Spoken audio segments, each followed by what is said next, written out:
Here's a super simple way to do nickel electroplating. Before I electroplate my item, I like to make a little nickel bath here. The water is very warm. It actually started out as boiling water. Inside of here I have a solution which is just pure tap water with nickel ammonium sulfate, and I mixed 1 quart of tap water to 3 ounces of nickel ammonium sulfate, and I like to test it before I do my actual item.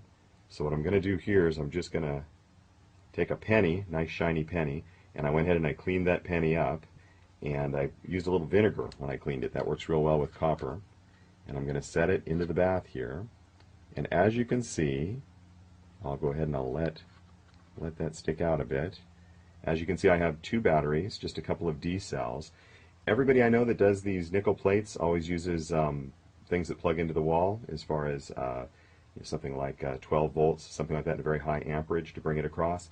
I've had long-term bad results anytime I used anything other than a very small amount of electricity for this. And check this out. This was only a couple of seconds, and look at that. We've already got a nickel plate starting. See how it's getting shiny? Now with nickel, when you nickel plate something like copper, steel plates really well as well. And when you nickel plate it, oh, it's really looking shiny and good. It'll be a bit dull until we buff it later.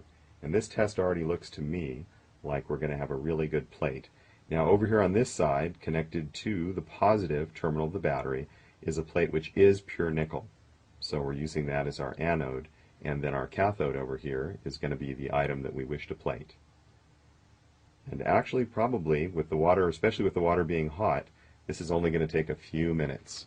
Another thing, you might want to have a stirrer. Most nickel baths I've seen have some kind of a mechanical stirrer if you're doing a lot of nickel plating. And look at that, it's really getting a good shine on it. We'll put it back in. So a lot of baths will have a stirrer because for some reason it does seem that the crystals do fall out of solution after a bit.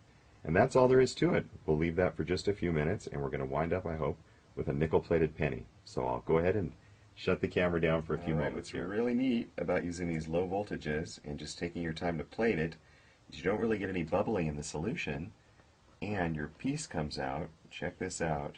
Look at that perfect shiny nickel finish on the whole penny.